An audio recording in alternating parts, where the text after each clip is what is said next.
আসসালামু আলাইকুম প্রিয় ভুরুঙ্গামারীবাসী, আশা করি আপনারা সবাই ভালো আছেন।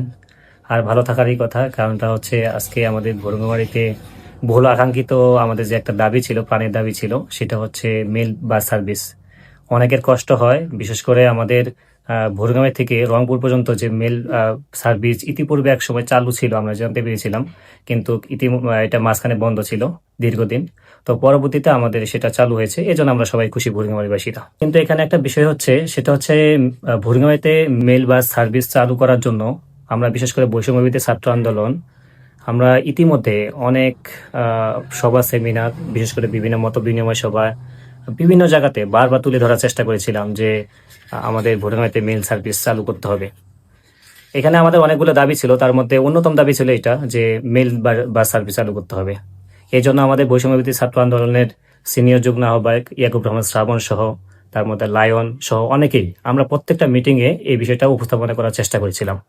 আমরা প্রশাসনকে সর্বোচ্চ পরিমাণে চাপ প্রয়োগ করে তাদের মাধ্যমে, যোগাযোগের মাধ্যমে, যাতে ভোরগাঁওতে মেল সার্ভিস চালু হয় সেটার জন্য আমরা যত রকমের চেষ্টা সাধনা করা দরকার সেটা আমরা করেছিলাম।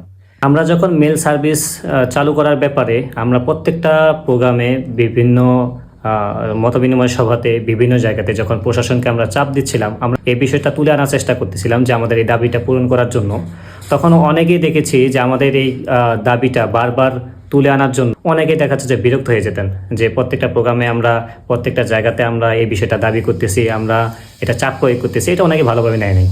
কিন্তু পরিতাপের বিষয় হচ্ছে আজকে যখন আমাদের মেল সার্ভিসটা চালু হয়ে গেল আর আমরা আমাদের দাবিটা পূরণ করতে পেরেছি এবং কি আমরা সফল হয়েছি, তখন দেখেছি আমাদের মেল সার্ভিস চালু হলো, সেখানে অনুষ্ঠান হলো, কিন্তু পরবর্তী সময়ে যারা এখানে একটু চেষ্টা সাধনা করে গেল মেল সার্ভিস চালু করার ব্যাপারে, আমি মনে করি তাদেরকে একটু হলেও ইগনোর করা হয়েছে।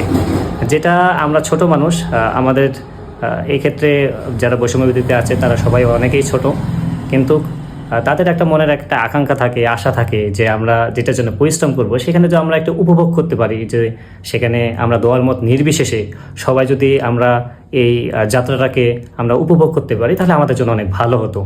আমরা এটাই চাচ্ছি যে আমরা এমন একটা ভুরুঙ্গামারি বিনির্মাণ করব যে ভুরুঙ্গামারিতে দল মত নির্বিশেষে প্রত্যেকটা দাবি আদায়ে আমরা সবসময় সোচ্চার থাকবো।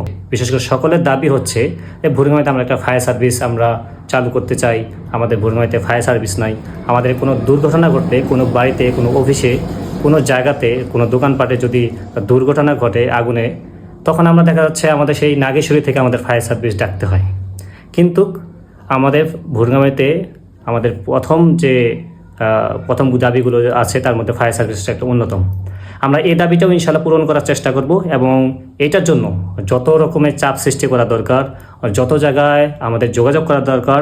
আমরা ছোট মানুষ, আমাদের সীমাবদ্ধতাও অনেক বেশি, আমরা হয়তোবা অনেক জায়গায় যেতে পারি না। আর প্রত্যেকটা দাবির পিছনে অবশ্যই অনেকেই পরিশ্রম করে থাকেন, অনেক রাজনৈতিক ব্যক্তিবর্গ, অনেক সামাজিক নেতৃবৃন্দ, অনেক প্রশাসনিক নেতৃবৃন্দ সবাই করে থাকেন। কিন্তু আমরা চাই আমরা সবাই মিলে এই কাজগুলো করি। বিশেষ করে আমরা যেহেতু ছোট মানুষ, আমরা যেহেতু শিখতেছি সবার কাছ থেকে, আমাদেরকে যদি একটু পাশে রাখা হয়, আমাদেরকে যদি একটু সাথে রাখা হয়, আমরা মনে করি আমরা ভবিষ্যতে আমরা আরও বেশি সোচ্চার হব এবং আমরা আমাদের ভুরুঙ্গামারিকে বিনির্মাণের জন্য আমরা অনেক চেষ্টা এবং সাধনা করতে পারবো ইনশাআল্লাহ।